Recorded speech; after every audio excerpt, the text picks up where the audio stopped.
Bom, nós vamos falar sobre o Romanceiro da Inconfidência, da Cecília Meirelles. Cecília Meirelles é uma das maiores vozes da poesia brasileira.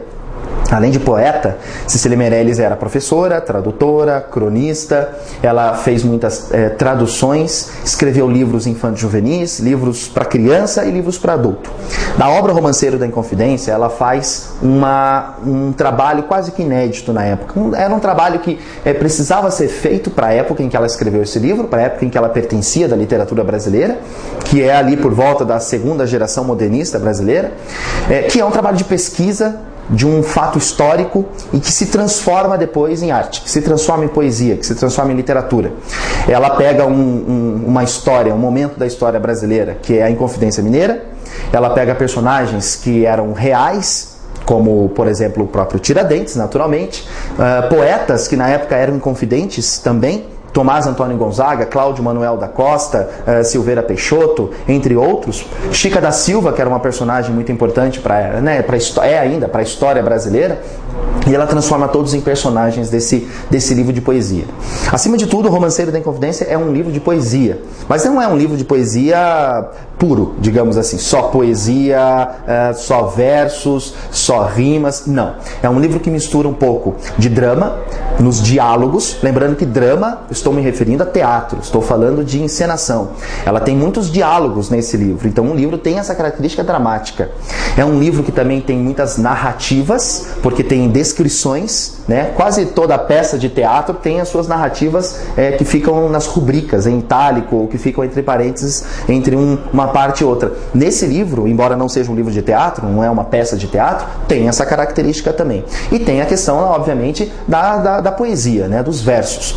Muito bem, romanceiro, na verdade, é um tipo de poesia feita na Idade Média, muito popular, que usa redondilha maior, redondilha menor, para falar sobre fatos populares, para falar sobre heróis, para falar sobre pessoas que se tornaram referências. Então ela usa essa referência medieval na sua literatura, para falar sobre o Tiradentes, esse herói brasileiro.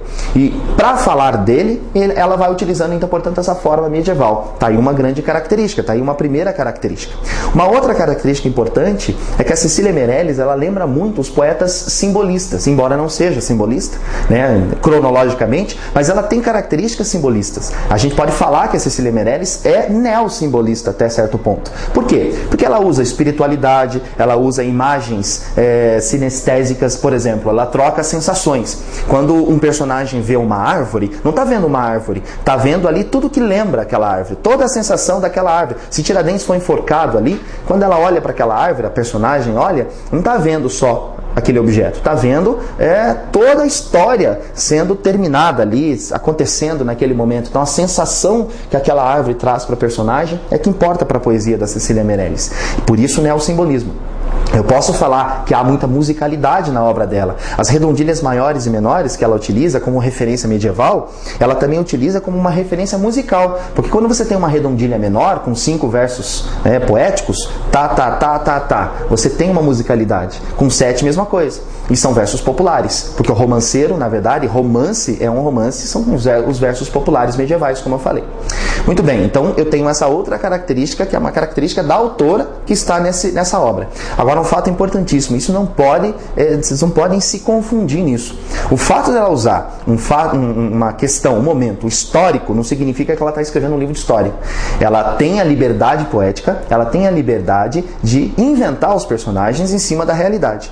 Tá certo, ela ficou 10 anos pesquisando sobre isso. Ela demorou 10 anos para escrever esse livro. Ela pesquisou a fundo todas essas informações que nós temos ali no livro dela, elas foram baseadas em fatos reais. Mas ela criou seus personagens. O Tiradentes da Cecília Meirelles não é o mesmo Tiradentes da vida real, né? Tem características em comum, naturalmente, mas é poesia, é literatura. Então isso daí cai no vestibular, cuidado com isso.